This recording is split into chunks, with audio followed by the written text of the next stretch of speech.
Welcome to the Ascension Business Network.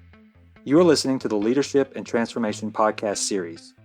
Our program is sponsored by Ascension Transformation Solutions, your business transformation technology partner. Steve Rayner will be your host for today's program. Hello, I'm Stephen Rayner, and with me is Bill Belgard, and our special guest today is Debbie Collard. In 30 years with the Boeing Company, Debbie Collard served as an executive in multiple divisions encompassing business excellence, quality improvement, strategy integration, program management, and business operations. Debbie's work resulted in several quality awards, including the prestigious Malcolm Baldrige National Quality Award, the highest honor for performance excellence given in the United States. She was instrumental in the transformation of the Boeing Airlift Tankers program, which won the award for manufacturing in 1998. She then went on to become the key practitioner, leading to Boeing's Aerospace Support business, winning the Malcolm Baldrige National Quality Award for service in 2004. Debbie served on the National Baldrige Foundation Board of Directors for 15 years, holding multiple positions, including becoming the first woman chair of the board. Today, Debbie is the founder and owner of A Positive Difference, LLC, Debbie Collard Executive Coaching and Leadership Development. Debbie, welcome. Thank you for having me, Steve. It's great to see you. And one of the things I wanted to start with was kind of some background around what the Airlift and Tanker program was facing in the early 1990s. That is such an extraordinary transformational story. I'd like to get some background about some of the issues and problems that were facing the program way back then. Okay, great. Well, in the early 90s, around 1992, Airlift Tanker programs and C17 program was 99% of the revenues of what was Airlift and Tanker programs. But that whole organization was in a really bad situation.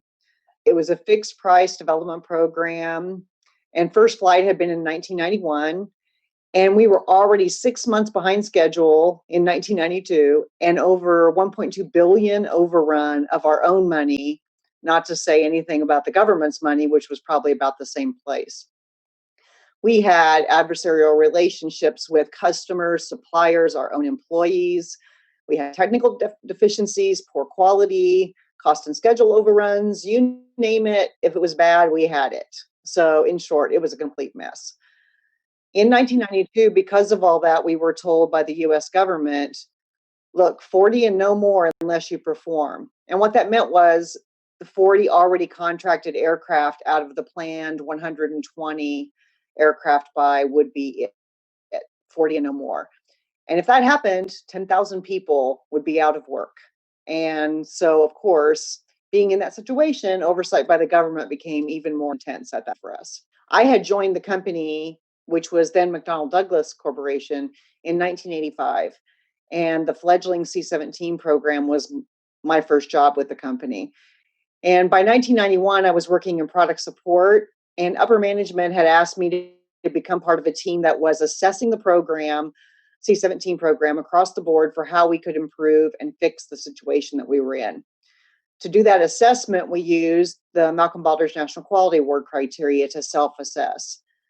John McDonnell, who was son of the founder of the McDonnell Douglas Corporation, mandated that the entire company would use the Baldrige criteria as an internal assessment tool for our businesses. I was just returning from maternity leave after having twin daughters and didn't have an assignment. So they said, give it to Debbie, she can do it. So I got assigned to learn about the criteria and become one of the examiners of the business units. I was also responsible for two specific areas in the C17 program, processes and results. So how's that for coming back from a leave? Eventually, I was asked to head up the entire effort for Airlift and Tanker programs, which we entitled Business Excellence. Wow. I mean, at that point in time, you were bleeding money. Yeah. 10,000 people were, potentially about to lose their jobs. You just had twin daughters. I just had twin daughters. But not to mention you just had twin daughters. Except for that, you didn't have much to do. No, I was really looking for work at that point. But you had this framework, you had some support from senior management to begin to use the Baldrige criteria to examine the business. Mm-hmm. As you look back on that, what were some of the key things that enabled the business to be turned around? What were some of the key leadership roles, some of the key things that you were able to get from the union, in terms of their support? How did this all start to come together? Yeah, okay.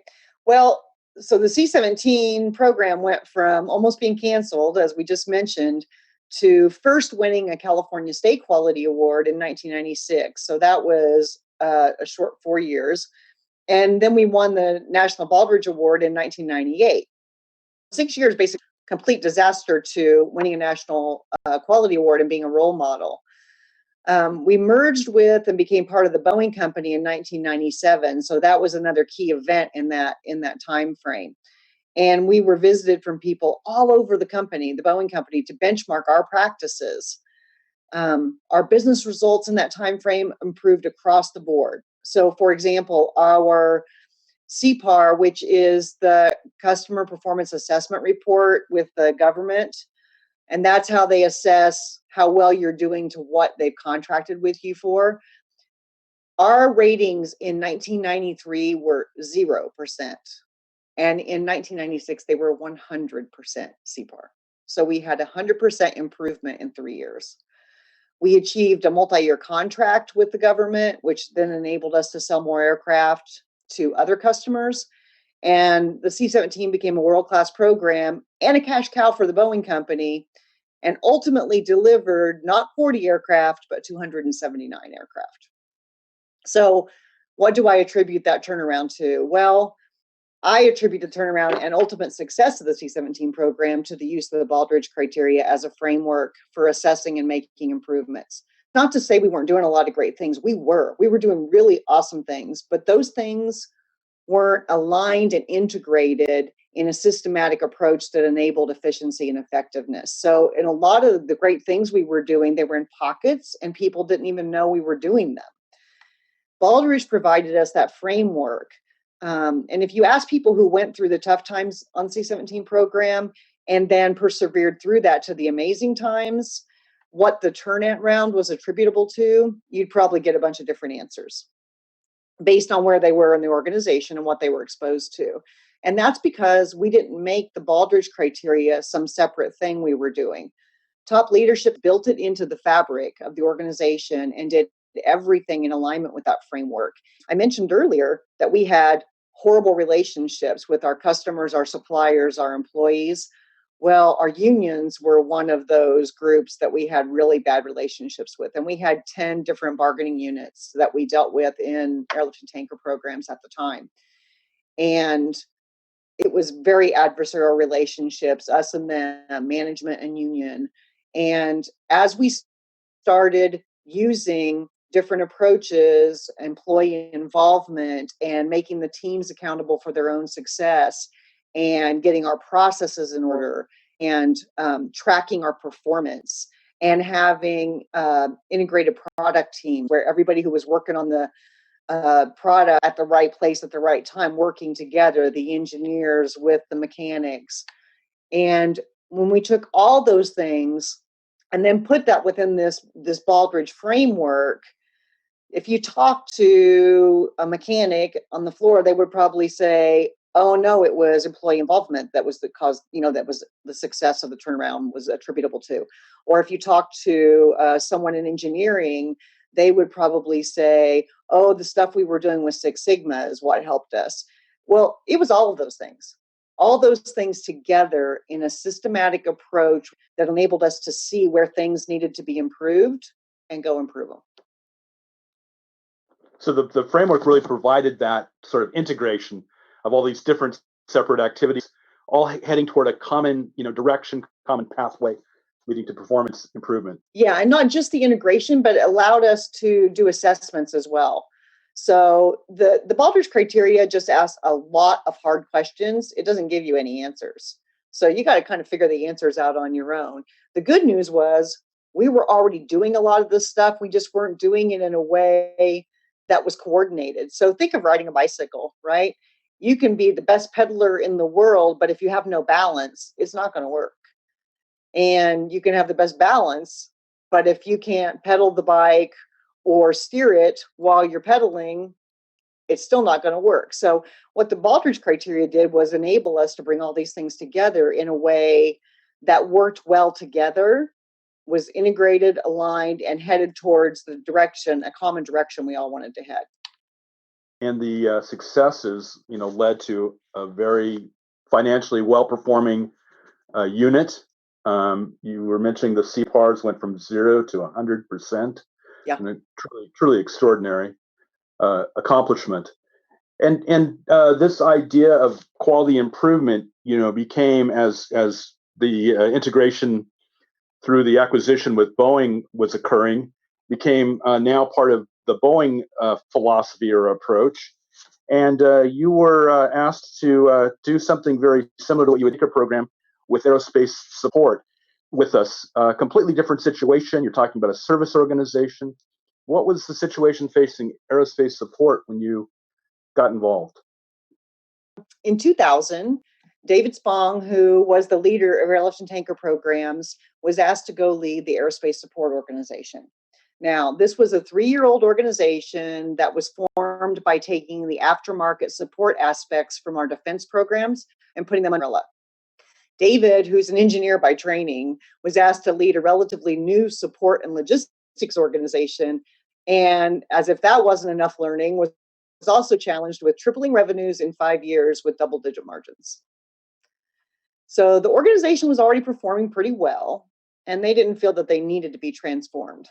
However, David, when he was assigned to go there, knew that they could always be better and that they would need to be better to achieve the results that he'd been challenged with. So because of the success at Airlift Tanker programs, David felt that using the Baldrige criteria and framework would work at Aerospace Support as well as it had at Airlift Tankers. To that end, he asked me to move with him to the new organization and be in charge of implementing business excellence there. So the first thing we did was immediately assess the organization to see where they were, what best practices did they have, what challenges did they have, and start applying best practices that we'd learned from Airlift and Tankers as well. By the way, we not only achieved the results that David was challenged with, but exceeded them. He tripled the revenues in 3 years instead of 5 with double-digit margins. And on top of that, improved employee and customer satisfaction and received, as you mentioned earlier, the second Baldrige National Quality Award, but this time for a service organization. David is still in the history of the Baldrige program nationally, the only leader to have won in 2 separate categories, manufacturing and service. So that was an additional accomplishment from applying this at McDonnell Douglas/Boeing. And as far as we know, you're the only organization practitioner that's ever done that as well. True. That's true, Bill. I am. But Debbie, a number of companies now, after all these years, a number of companies have applied the Baldrige criteria to their work. Can you help us? And some of it, sometimes it really takes off and does great. I think C17 and the Airlift Tanker program are among the best. I mean, when the C17 was really a worst to first story. Mm-hmm. And it became, as long as we were tracking it, it became the most profitable program in the Boeing Company for 11 years. Yep. And that's saying something in those days for all the programs that they had. So, if you think about the culture that existed in the company when the first CPARs was done, and say in the beginning of '94. The culture that existed then, the 8th airplane, which was called P8, had a birthday on the line, which means it had been on the line for more than a year. Yes. If you take the culture that was then, and what happened to, I mean, and then you because you had the Baldrige criteria then too, right? Mm-hmm. So what happened with the culture, and one of the things we want to get at in this kind of forum is what were the changes in the culture that allowed all that to work, to be successful. We have this notion that the culture, for lack of a better explanation, is like an operating system, and the Baldrige is certainly the very best as far as I'm concerned. But then the operating system being the culture, you have to be able to put that's going to pick it up and run with it, right? So what were the changes in the culture? What became different? Why did it work so well? I would say there's something slightly different about the culture and what made it work in Airlift Tankers and Aerospace Support. So in Airlift Tankers, we were, by any definition, in a huge crisis. Huge. When you're in trouble, you'll reach for any life preserver that comes your way. Right. And they would send tons of different management representatives to help us and to fix us. And they would send oversight committees and government oversight committees. And what started to happen was, because John McDonnell had asked us to do these assessments using the Baldrige criteria, things started coming out of those feedback reports and saying, well, you probably need to fix something here, and you probably need to change something here. And Don Kozlowski, who was in charge of C17 program before David, he was David's predecessor, he would listen to those. And so that was the first thing I would say. He would listen as a leader to other people telling him things that couldn't have been. I mean, you could have easily said, no, that's not true. That's not what's going on here. You don't understand. But he didn't do that. He listened to folks and he said, okay, what would you do about that? And then he would go implement some of those changes. Cause stood up for them and said, no, this is what we're going to do. That slowly started to move the culture needle, because we were making changes and transforming the talk as a leader. David followed in his footsteps, doing the exact same thing. Well, that were in the trenches, that were doing the work every day about how we could improve what we were doing. And his job as a leader and causes was to say, okay, how do we fit these changes we're making and these improvements we're making into our overall organizational culture? And how do we make sure they stick? Make sure this isn't flavor of the day or the latest initiative that we're doing. And so he kept driving us. Another thing that I think really helped at C17 program, oddly, was that we were in a crisis. Government oversight, the government partner was in a crisis as well. So Cause formed a partnership with our government customer, and he and General Kadish became co-leaders of the organization. General Kadish on the government side and Kozlowski on the private side. What they would do was they would hold reviews of the organization together. And so it was full transparency, and you couldn't hide anything that was bad, that was going on, and they would find out about it. And they created, which I mentioned a little bit ago, that worked together, and you would always have a customer counterpart to what you did, whether it was a team or whether it was an individual that you could contact, but you were both held accountable by these joint leaders for things getting better. So I think that those two things, the fact that we were in a crisis and we had to implement good things, and Cause was willing to listen to people, and that he partnered with the customer, that really helped change C17 program and Airlift Tankers. Aerospace Support was a little bit different beast, because when we arrived there in 2000, they're like, yeah, we don't need to be fixed. We heard about the things you guys did on C17, and that's all good for California people, but not necessarily for St. Louis people. Missouri is the show me state. They had to be shown that they really did need to change, or were able to perform even better if they did make some changes. David had to prove himself there, because he was an engineer coming into a logistics organization, and that's always suspect in aerospace. So David liked to call what he did a benevolent dictatorship. He was firm in, this is the direction we're going to go. We know this works in organizations. And if you think we need to do something different, then test it and prove it to me that that is better than what we're doing, and we'll adopt it. You know, you asked about the culture, and I think it's all about the culture. But the culture David brought into there was this continuous improvement mindset and a disdain for being anything but the best that we could possibly be. He wasn't competing with other people. he was competing with himself, and our organization was competing with itself. It's like, oh, you got this score last year, well, then you better get this score the next year.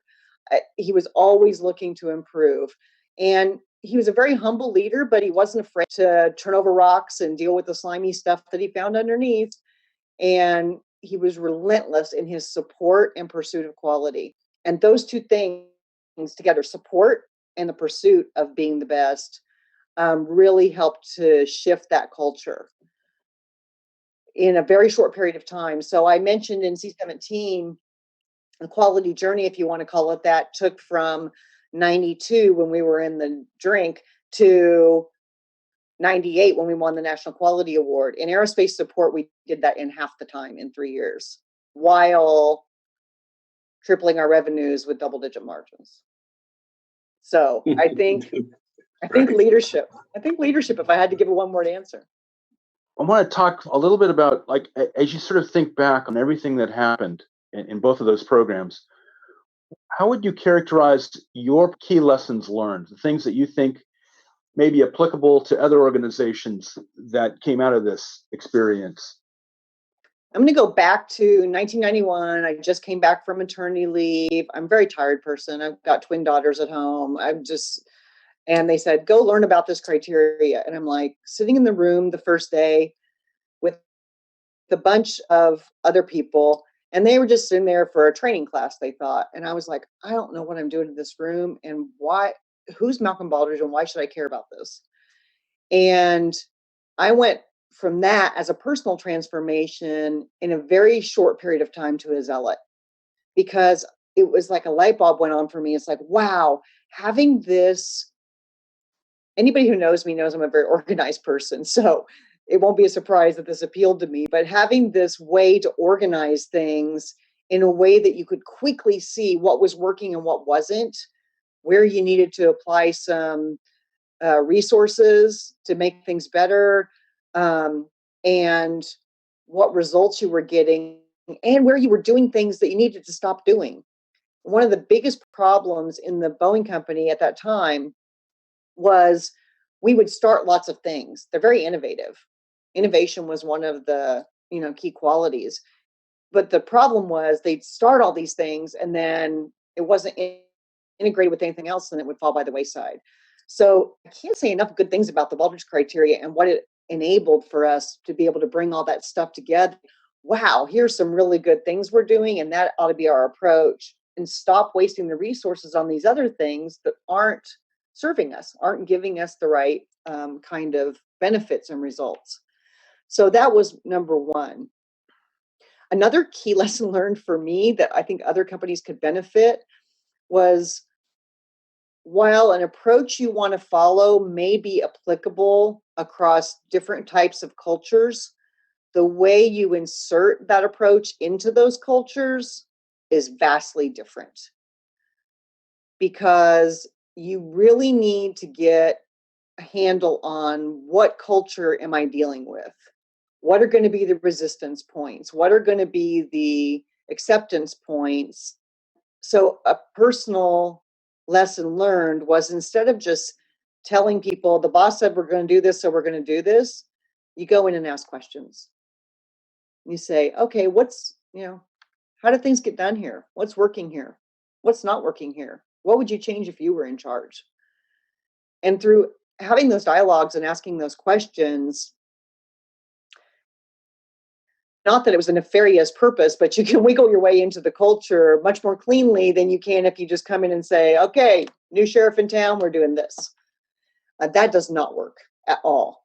And why would it? Because you're a newcomer, this culture is well established, and it's going to have a lot of antibodies to newcomers trying to change what they're doing. So maybe a third one, because I like the number 3 for some reason, but maybe a third one is back to leadership again. It's the leader can make all the difference in how they come into the organization and present themselves. And where I just said David was stubborn in his leadership, that's when he came up with, I know I'm a benevolent dictator, but whatever term you call it, humbly going into an organization, but being stubborn in what you know is right for that organization, and sticking to it. Stick-to-itiveness, I guess, that's not really a word, but that's my third lesson learned.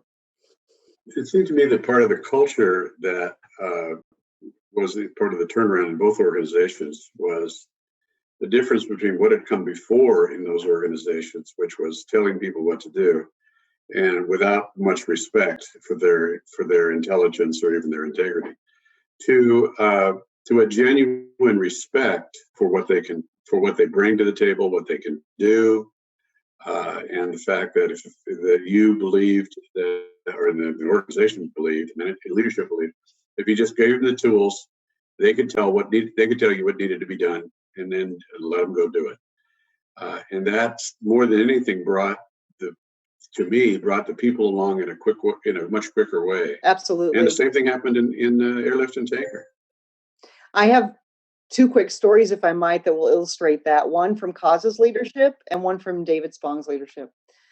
From Kaz at C17 Program, he would talk to the folks on the floor all the time. He was always down there walking around the line and just having one-on-one conversations with people as they were doing their work and asking them what they thought.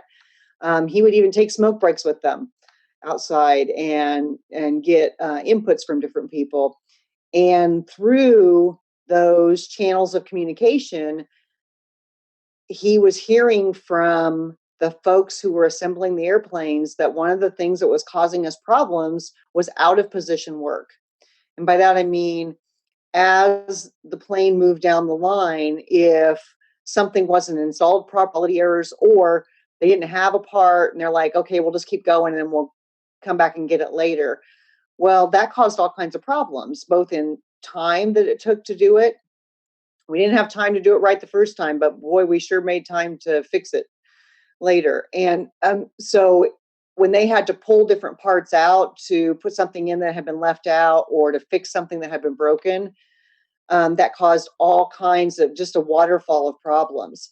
And so he asked them, well, what would you do differently if you were in my shoes? What would you do? And they said, wouldn't move the plane until everything was complete, in position, and 100% quality. And that was the workforce that said that to the boss. So he came into his leadership team meeting, and I'll never forget this. I got the honor to be there that day, and I was not sitting in one of the hot seats, so that was even better. But he said to all of his leaders, he said, okay, we're going to implement a new process today. The plane will not move until it is 100% complete, in position, with 100% quality check. It will not move. There was an uproar. People were rolling their eyes. They're looking at each other like, this man has lost his marbles.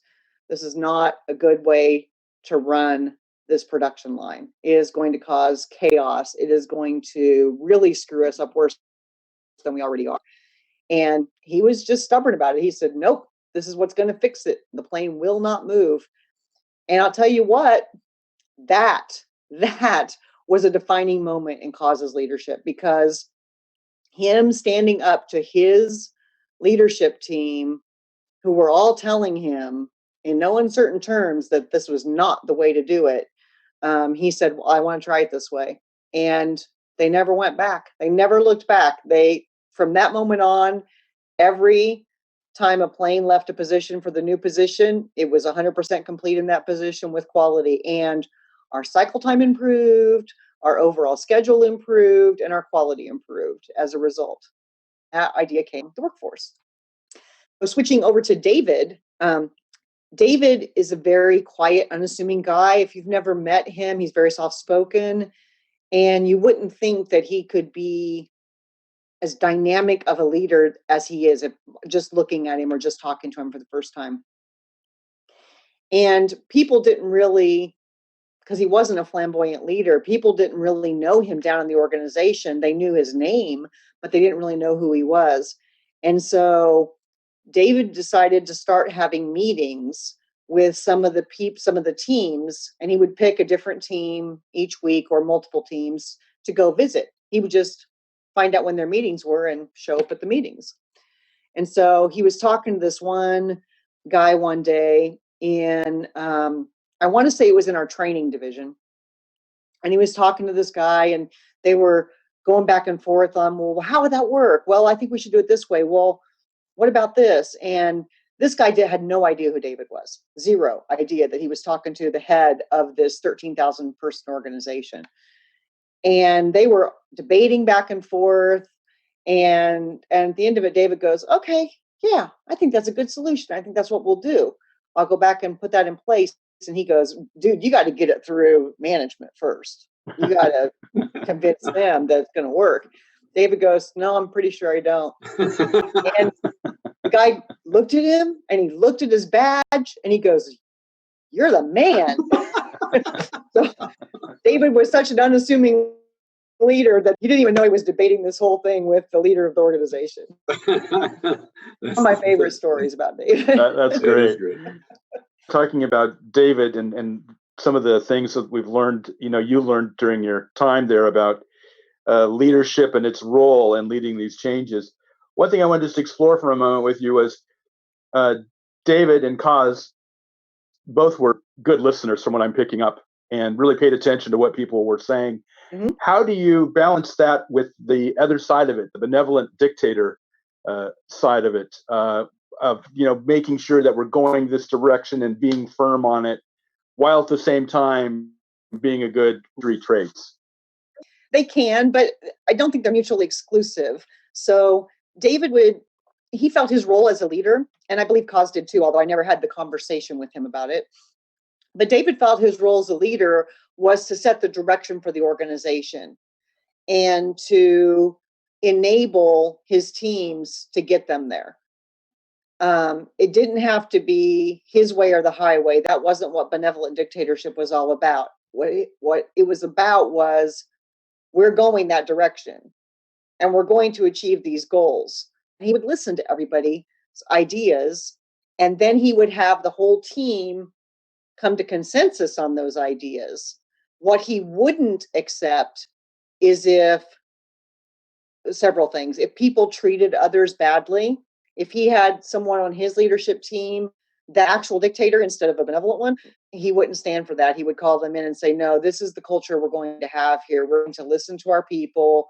We're going to support the innovation and good quality ideas they come up with, support a continuous improvement mindset, and we're all going to have that same mindset.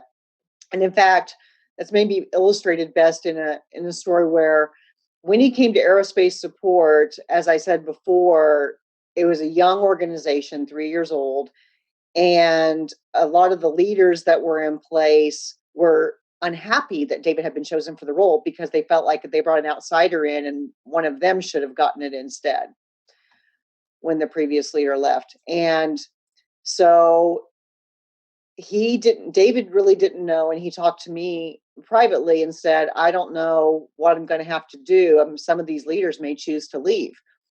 And I said, and how do you feel about that? He said, well, if they choose to leave, then great. We'll replace them with someone who's aligned with the values and the direction we're going. So, okay, great. And David ended up not having to replace any of those leaders, but he did have a conversation with one of them, which stands out for me, which was the leader said, really what you're trying to do here is going to really screw us up in everything that we're trying to accomplish. And I don't agree with it.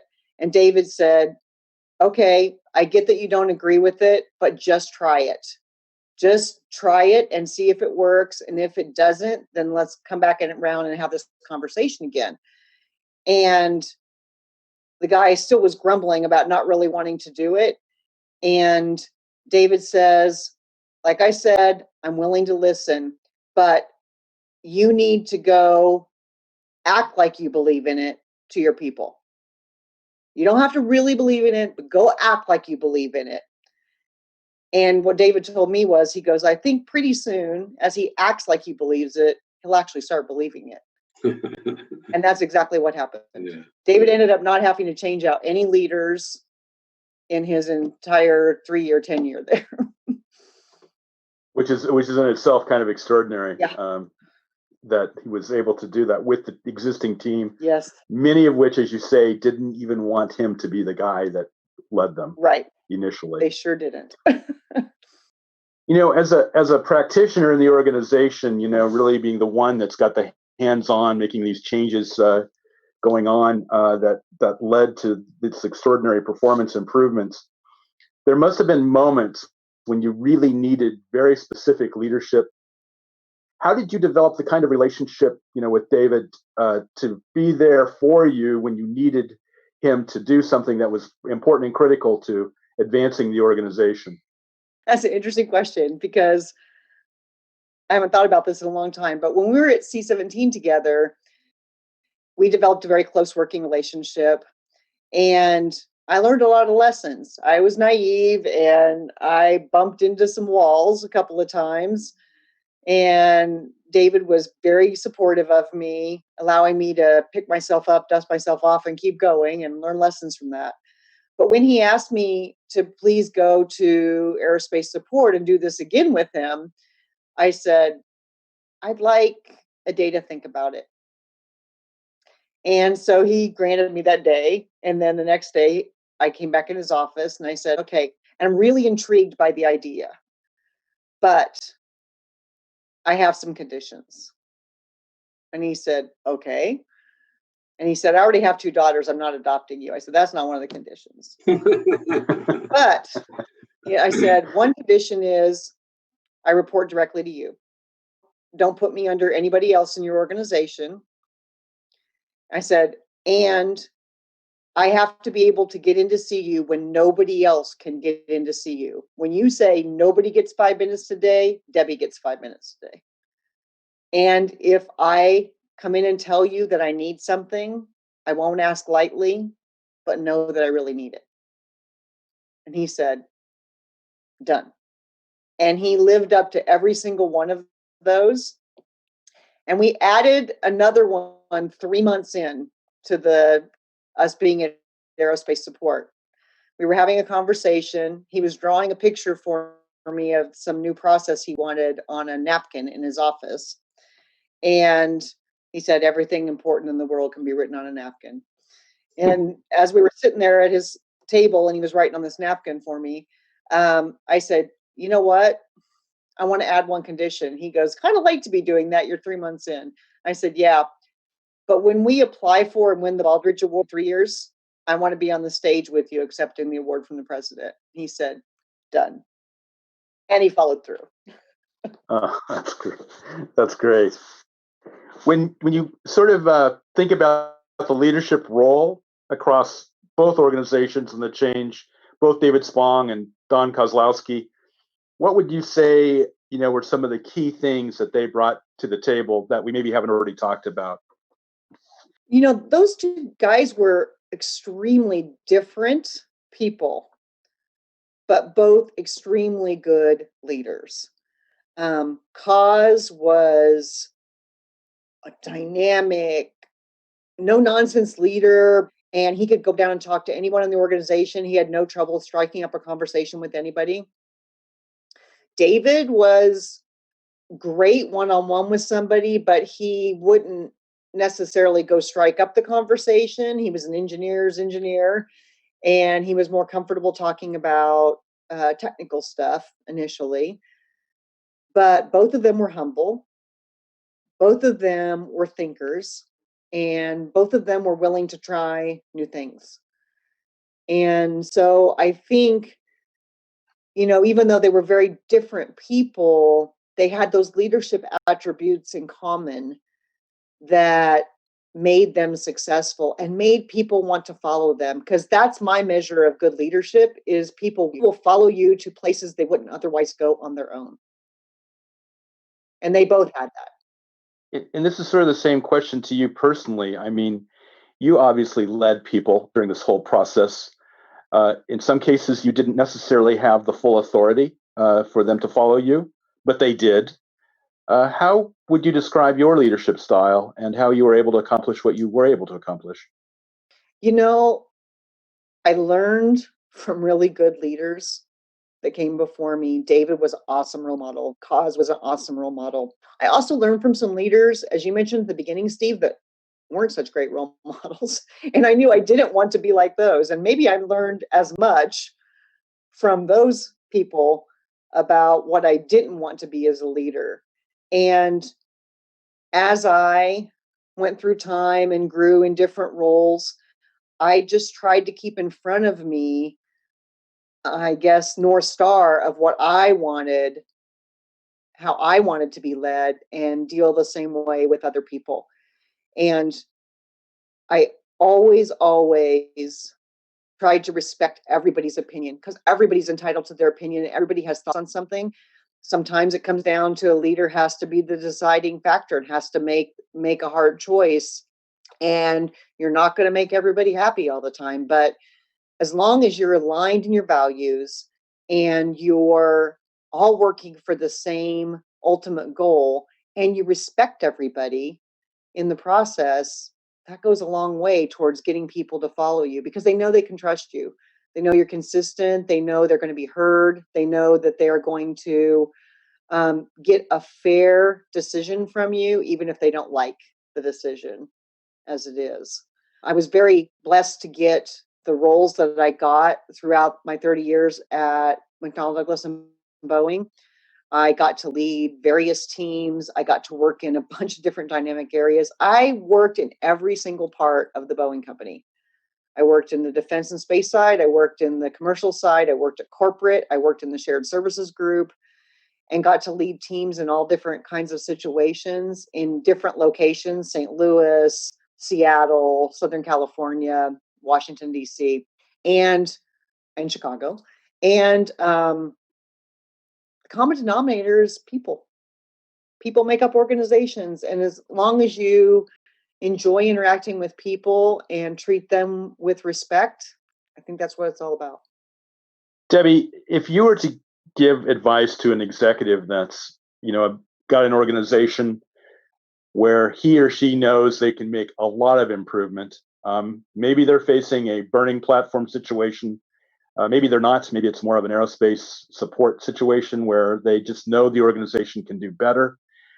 What would be your advice to that executive?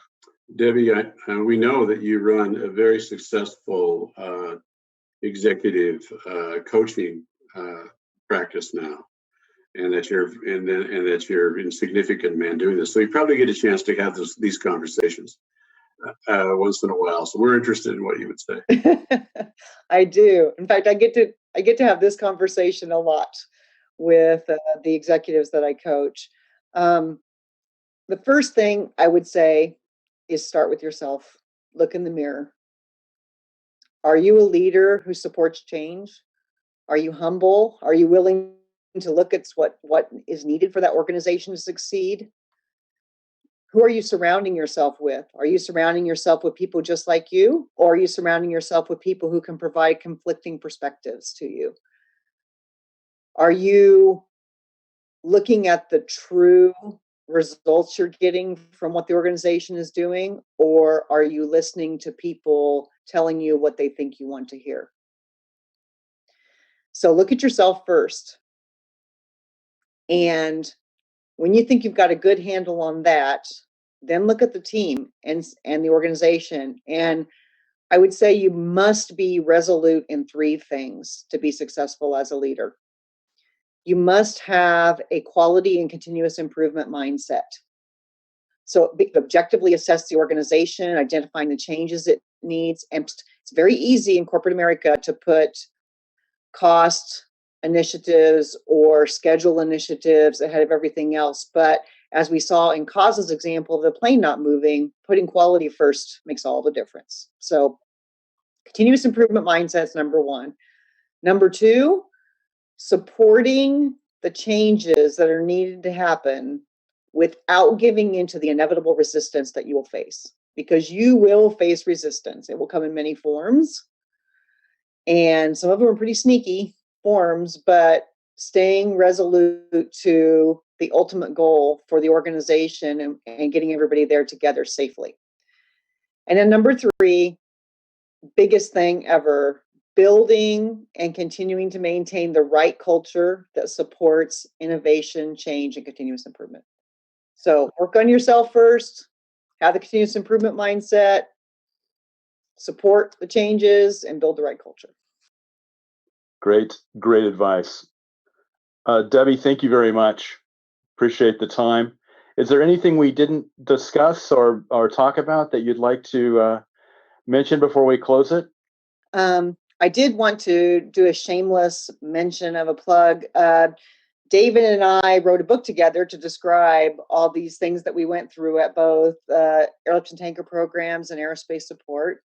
It's available through ASQ Quality Press or on Amazon. And the name of the book is The Making of a World-Class Organization. Beyond that, I wanted to say the reason I decided to become an executive coach and leadership development expert is because I think if I had to say one word about all the successes that I've seen happen, it would be leadership. There's good leadership and there's horrible leadership. And if I can work with one person at a time and make them better leaders, then I'll really feel like I've been successful. It's a great thought to leave our interview on. Thank you very much, Debbie. We have read that book, of course, and appreciate it very much. And we'd like to, with your permission, make it available through our website as well. That would be wonderful. Thanks for that, Bill. You bet, because it's that good. Everybody should have a copy of that. Thanks so much.